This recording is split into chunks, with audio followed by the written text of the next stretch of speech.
Was he a harbinger of doom, sent to warn us of the terror that lay ahead? A demonic presence leaving death and destruction in his wake? Or simply the result of mass hysteria? Together, we will explore the haunting of the West Virginia city of Point Pleasant and the sightings of a terrifying creature that led to the tragic bridge collapse that claimed 46 lives. Tonight, we recount the legend of the Mothman.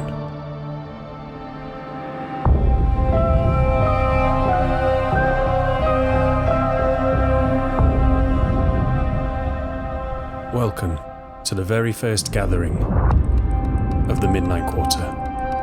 Our story will begin once the clock strikes midnight.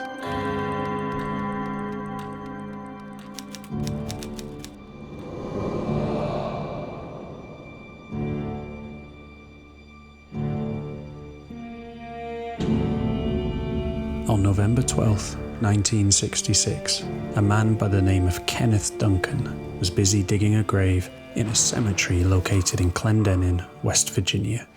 Taking a short pause from the grueling task, Duncan glanced up into the darkening November sky. It was then that he caught sight of a mysterious and seemingly demonic creature. Described as a human being with wings, Duncan was stunned to witness the apparition soar across the sky before it eventually disappeared amongst the trees. Though his terrifying encounter could not be corroborated by his fellow gravediggers, Duncan was adamant in his version of events, even later recounting them to the local press. He had, unknowingly, become the first to catch a glimpse of the entity that would later be dubbed the Mothman. It was 3 days later, on November 15th, 1966, when the Mothman would reappear. Two young couples of Point Pleasant, West Virginia, named Roger and Linda Scarberry and Steve and Mary Mallet, were out for a late-night drive together in the woods. As they journeyed across a former wartime industrial zone, known locally as the TNT area, the couples were abruptly confronted with the horrifying image of a large, humanoid creature standing in the road. The car's inhabitants froze at the sight of this disturbing entity, and they later described the creature as standing at 7 feet tall with glowing red, hypnotic eyes and a 10-foot wingspan. Though the foursome scrambled to make a hasty escape, they were alarmed to see the winged creature take flight. It pursued them all the way to the city limits of Point Pleasant, letting out a blood-curdling screech as it tore through the sky above them at speeds of up to 100 miles per hour. The next day, the story of their encounter appeared in a local newspaper for the first time, with an article in the Point Pleasant Register describing the entity as a large bird-like creature. Once word of this mysterious presence began to circulate, more sightings were reported to Mason County Sheriff George Johnson, including a report from two volunteer firefighters who claimed to see what they described as a very large bird with large red eyes. A resident of Doddridge County, West Virginia, named Newell Partridge, also claimed to have had an encounter with the creature on the same night as the Point Pleasant sighting. At around 10:30 that night, Partridge was watching the television as his beloved German Shepherd, Bandit, slept out on the front porch, when the image on the screen started to twist and distort before his eyes. The television began to emit a sound like a screeching generator before it cut to black without warning. All of a sudden, Bandit began to howl, and Partridge rushed outside to find him fixated on a hay barn located on his land. Unnerved, he returned with a flashlight, and as he shone it across the field, he was met with the vision of a creature with red, reflective eyes staring back at him. Partridge hurried inside to find something to protect himself with, but once safely within the confines of his home, he found himself paralyzed with fear, too terror-stricken to go back outside and confront the demented creature that preyed upon him. Bandit, an experienced and protective hunting dog, attempted to chase the red-eyed beast away. He took off into the trees, and his intimidating barks quickly faded into the distance of the still, bleak night. Bandit never returned home that night, and he was, unfortunately, never seen again. It was only when Partridge was reading the newspaper a few days later that the nightmarish reality of his own experience came into focus. Not only had the Scarberries and the Mallets claimed to have seen an eerily similar apparition on the exact same night, but they had also seen the body of a large dog laying on the side of the road. In the aftermath of the initial reports, the skeptical Sheriff Johnson admitted that, whilst he was not dismissing the claims being made, he believed the sightings to be nothing more than a notably large heron. Whilst Johnson may have hoped the reports would be a short-lived phenomenon, the unusual activity in the area was, in fact, only just beginning. Following the initial sightings, a press conference was held in the county courthouse, where the Mallets and the Scarberries recounted their experience in the TNT area. Not quite as cynical as his superior, Deputy Sheriff Millard Halstead wholeheartedly believed the young couples in their account of that night. This sentiment was echoed by the community and reporters for the local media, and it wasn't long before the story of the Mothman began to infiltrate the lives of those nearby. On November 16th, the Thomas family, who lived close to the TNT area, encountered the enigmatic creature that had taken shelter amongst the several thousand acres of woodland, abandoned bunkers, and polluted ponds that made up the now decrepit World War II ammunition zone. The group first noticed an ominous red light hovering high in the sky above the derelict, dirt-covered concrete domes. Unsure of what they were witnessing, they attempted to continue with their evening, though they were unable to easily dismiss what they had seen. It was later that night, as they waved goodbye to their friend Marcella Bennett, that the horror truly began. At around 9 p.m, Marcella, who had spent the evening visiting the Thomas family, along with her infant daughter Tina, exited the home into the bitter late autumn chill. Carrying her child in her arms, she made her way towards the driveway, when suddenly a crouched, lurking figure stirred on the ground beside her car. As it rose slowly to its feet, Marcella howled in terror at the sight before her. So panic-stricken was she that she dropped Tina to the ground, before she herself fell to her knees in awe of this distressing and dreadful entity. The creature unfurled its menacing wings, and Marcella later described it as being bigger than a man with terrible glowing eyes. Marcella and her daughter were quickly herded back inside the house by their hosts. As the group attempted to calm themselves, a call was placed to local law enforcement. The creature, seemingly unfazed by the shrill screams of the petrified mother, slowly made its way onto the porch, where it peered in at the group through the window. The sinister apparition then began to stalk the perimeter of the home, trapping the horrified inhabitants inside, before it eventually made its exit, just before the arrival of the authorities. Marcella's plight was not over yet, however, as she claimed that the creature had not only tormented her that night, but had actually followed her home. In the months that followed, Marcella was plagued by nightmares of the Mothman, and even later told investigators that, in the aftermath of the encounter, she had often heard what sounded like a woman screaming near her Point Pleasant home. Marcella, along with many others who purported to have witnessed the Mothman, was later troubled by something else altogether.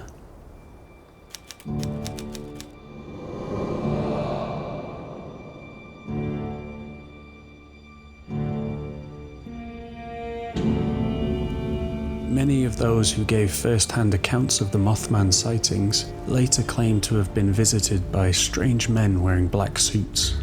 The men in black, as they were later named, were described as being almost human, but with something slightly unusual about them.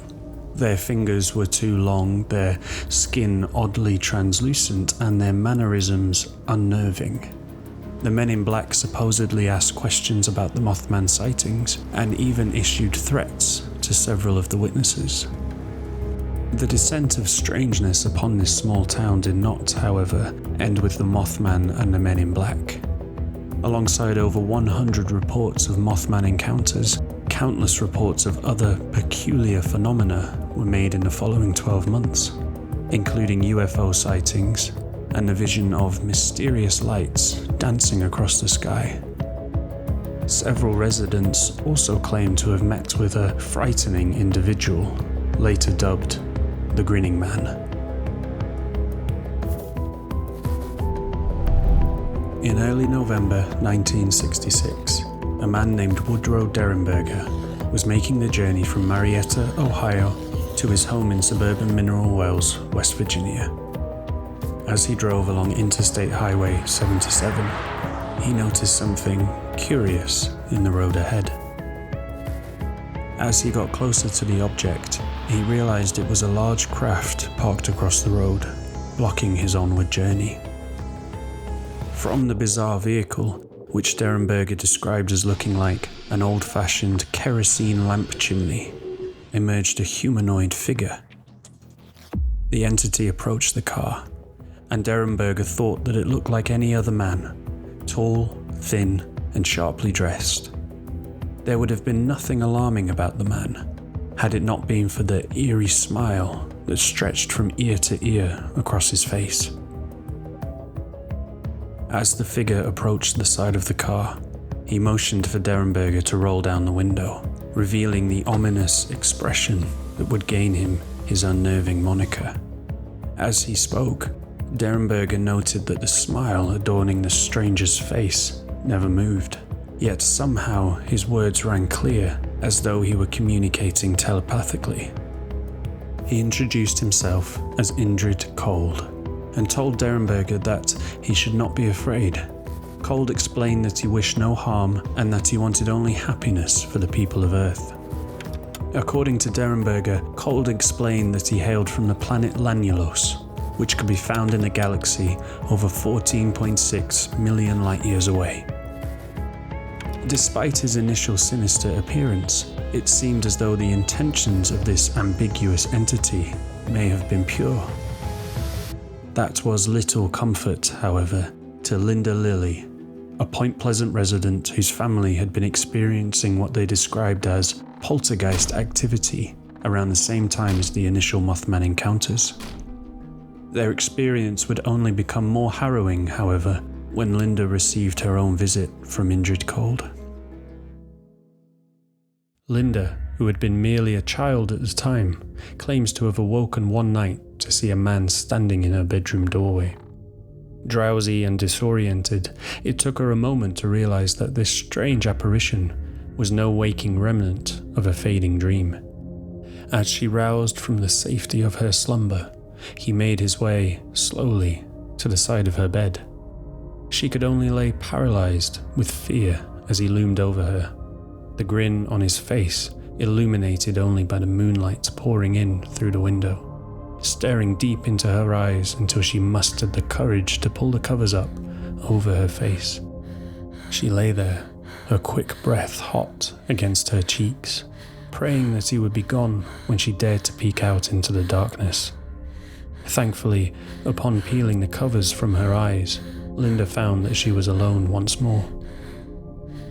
Despite the oddities experienced by those local to West Virginia at this time, it would later transpire that the Indrid Cold encounters had been no isolated incident.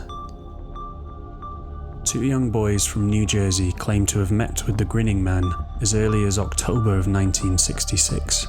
According to the boys, they were walking home when they caught sight of a strange man staring at them through a chain-link fence. They were struck by the man's appearance. Again, he wore an unnerving grin across his face. The boys quickly took off running without a second glance back, and it was only later that they would recount their story to John A. Keel, a paranormal journalist who had taken an interest in the eccentric reports coming out of West Virginia. Many residents and visitors to this small town claimed to have encountered these otherworldly beings. Some even reported being contacted by them directly. It was said that Indrid Cold, the formidable Grinning Man, had been behind a horde of cryptic telephone calls in which the recipients were warned of an impending disaster.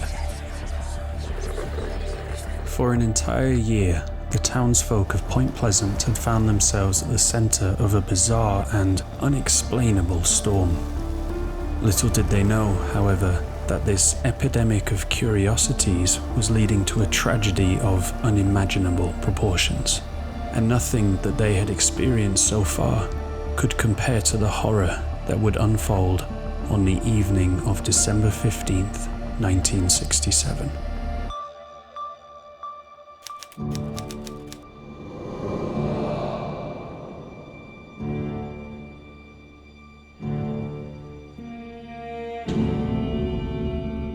The Point Pleasant Bridge, referred to locally as the Silver Bridge due to its distinct colour, carried US Route 35 across the Ohio River, connecting Point Pleasant, West Virginia with Gallipolis, Ohio.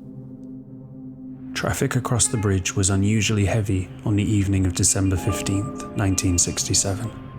Holiday shopping revelers converged with commuters to form a noteworthy rush hour horde. The I-bar chain suspension bridge was no stranger to burdensome loads. However, on this fateful night, one singular point of failure would lead to an unspeakable loss. At around 5 p.m. that evening, the Silver Bridge collapsed. Eyewitnesses recalled hearing a loud bang like a gunshot before the bridge folded like a house of cards. A total of 32 cars plunged into the icy depths of the Ohio River, and in a single moment, 46 innocent lives were lost. Of the poor souls who fell that day, 2 were devastatingly never recovered. Amidst the mourning of those who had passed, reports of any further cryptic sightings were understandably halted.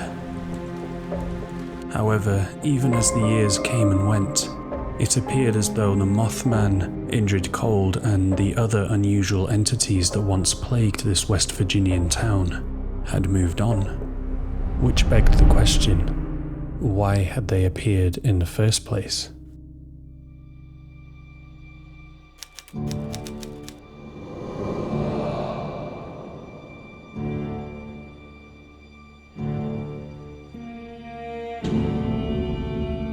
The theories surrounding what had transpired in the run-up to the Silver Bridge collapse were vast and varied.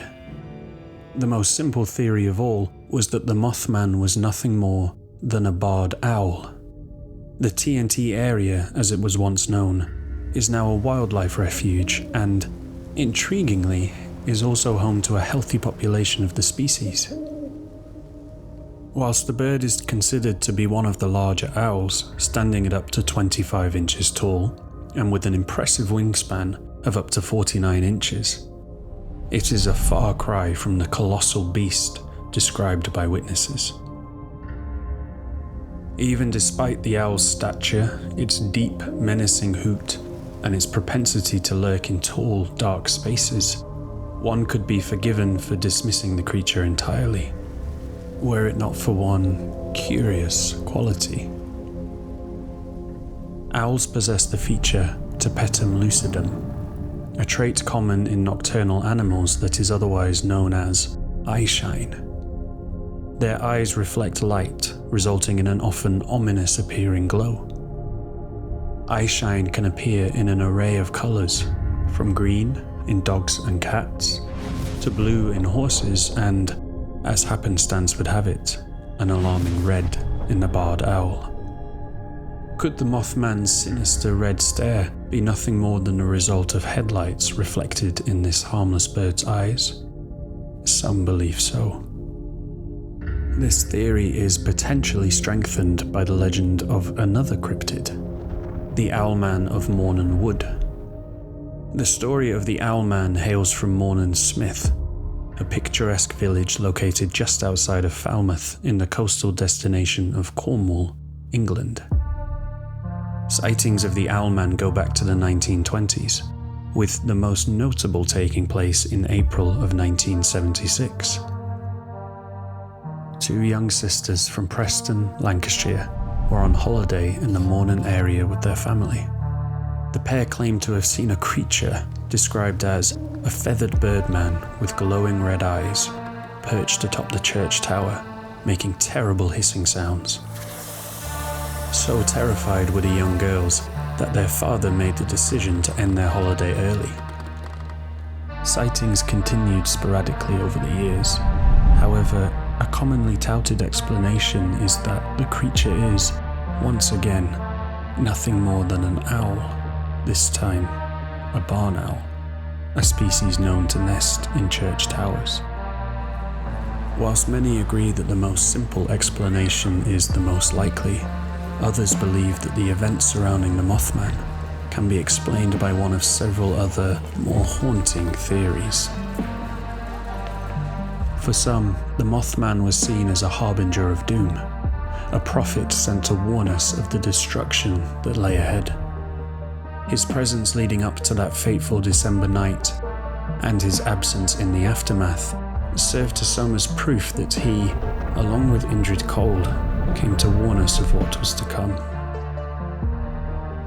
Sightings of a similar apparition in the weeks and months leading up to other catastrophes across the globe only add to the mysticism surrounding this theory. Had he come to warn us? Or, as others believe, had he been the bearer of chaos himself? A demon with no intention but to cause pain and misery. After all, this small town had been largely untouched by terror until the Mothman had made himself known. So, was he a malignant plague upon this world, bringing with him nothing but death and destruction? Or was he trying to warn us of what lay ahead?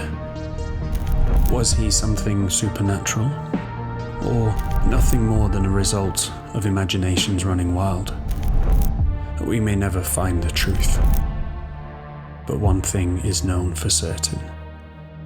46 lives were lost in the most tragic way, and this small West Virginian town will be forever haunted by what took place there in the winter of 1967.